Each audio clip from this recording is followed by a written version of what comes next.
Alright guys, so we're going to go over lower body warm up today.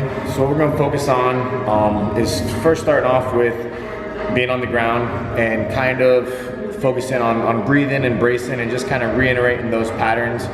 So really just trying to take a couple minutes to focus on the diaphragmatic breathing, pushing things in, extending, and just deep breathing. That way you can focus on the task at hand of the session that you're about to do. So we always start on the floor and we'll do floor movements, and then we'll go into kind of midway floor, kneeling, rotational type stuff, and then we'll go to our feet, and then from there we'll do some stuff standing as well. The biggest thing I want you to focus on is we're trying to prime the muscles in the warm-up. We're not trying to just go through the ranges of motion. Recent studies show that taking the warm-up and the exercise that you do and kind of slowing it down is going to be more effective than just doing fast warm-ups, which you see a lot with, like, say something like a leg swing. You'll see people just swing as fast as they can. Well, the studies show that if you kind of take your time and control that movement a little bit better, you're going to be better off as far as performance goes. So making sure that you do everything with a certain intent and take things through a certain range of motion, and as you'll see, it'll kind of be systematized the way I do the movements and stuff, and that's kind of what you want to focus on, is making sure that everything's activating and that the muscles are moving the joints around, not just going through the ranges of motion and not being able to tell what muscles are working. So we're going to start on the ground.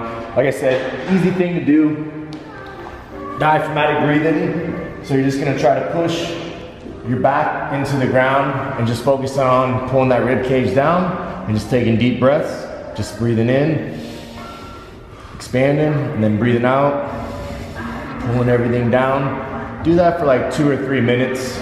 Simple thing to do, get everything kind of aroused and ready to go, and focusing on pulling that rib cage down, and that's going to be the same mechanics that you use whenever you do your deadlifts or your squats. So from there, we're going to take this band, just going to wrap it around your back,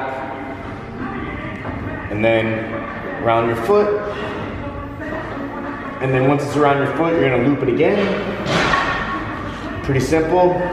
Drop your arms underneath, and this is going to hold up, and I'll just take you through the right leg, but obviously you're going to do both legs, and this is just opening up the hip area. It's also getting the hamstrings warmed up, and actually the quads as well. Like I said, if we were just going through the range of motion and just swinging it up and let the band do the work, you're not going to feel any of the muscles engaging. So what we're going to focus on is keeping this leg as tight as possible, and then you're just going to bring this foot up and then back down, making sure that your hips don't rotate and come up as you're doing it. So you're going to do that 8 times, and then from there you're going to keep that foot planted, come down, and then extend up. Come down, extend up. 8 times there, then you're going to drop your hands out, grab the band, you're going to shift to the side. From there you're going to feel a good stretch all the way down your IT band into your glutes and your hamstrings, and then you're going to pull to the other side, opening up there. Same thing, you want to make sure your hips aren't rotating, your back's not coming off, and then pull back through. You're going to do that 8 times, then we're just going to floss the ankle. So just taking the band, turning it in and out both ways. Nice and easy, 8 times each side. Once you do that, you're gonna go to the other leg. And like I said, we're staying on the ground for a little bit. Next, we're gonna work on getting the glutes, the hamstrings, and the hips opened up. So you're gonna rotate, laying flat down, making sure that your chest doesn't come up. So we're not really trying to over-exaggerate the range of motion if our chest does come up. So it'll be here. Face down, you're gonna lift the leg up, then you're gonna engage the glutes, and then from there, you're gonna reach, and then back down. Flex, extend, and then rotate. From there, you're gonna do that 6 to 8 times, then you're gonna make yourself onto all fours, and we're just gonna do bird dogs. Focusing on keeping that rib cage pulled in, not allowing your hips and extension within the lower back. So from there, you're just gonna extend out, hold that position, 5 seconds, and then come back in, making sure everything's nice and tight. All right, once we go into the bird dogs, then we're gonna do a side plank. Same thing, you'll notice a lot of it is just core strengthening and getting that bracing down. So with the side plank here, just gonna plank up, bring the hips through, and then we're just gonna reach. So we're gonna rotate, pull back through, rotate, pull back through. Make sure that you're doing this on both sides. Another one, 6 to 8. So once we're done with the ground stuff, we're gonna work our way back up to our feet. We're gonna use the same band here. And this time we're gonna work on stability within the knee and that joint area with hip airplanes with the band pulling in. So what you're gonna do, you're just gonna take your leg, put it through, right above the knee, making sure that the band is pulling that knee inwards in a valgus maneuver. From there, you're just gonna make sure that you're fighting the band, keeping it out, and you're gonna rotate through your hips, and then extend through, back out, making sure that knee is staying out, not letting the band manipulate the knee coming in. Just back and forth. You're gonna do that 6 to 8 times.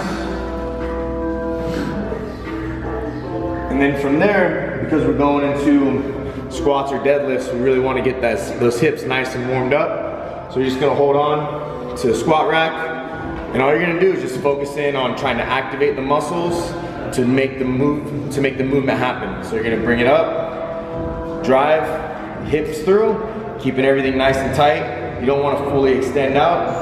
And just rotate, come back down. Next one, extend, rotate, pull through, 5 to 6 times each way. You don't need any resistance or anything like that to do it. And then the last thing we're gonna add in is Cossack squats, and that's just gonna take you through that full range of motion, getting the hip, knees, ankles, everything warmed up and ready to go. So you're gonna take a stance, focus in on trying to make sure the feet rotate along with the movement. So you don't wanna just go side to side here. You wanna make sure that whichever side you're going away from, that foot's rotating up. Keeping your chest up, rotate, really sit into that, stretch all the way through the adductors, and then shift into the other side. And just trying to go a little bit lower each time. Do those warm-ups about 6 to 8 reps on everything, 1 set through. Get under the bar, do some squatting, see how it feels. If you need to do it again, do it again. Put a plate on, see how it feels. Kind of add that in as you're trying to put weight on the bar. So you can do the bar, do a couple of those exercises, do the plate, a couple of those exercises, and just continue to do that and see how it feels. Try that lower body warm-up, guys, and let us know what you think.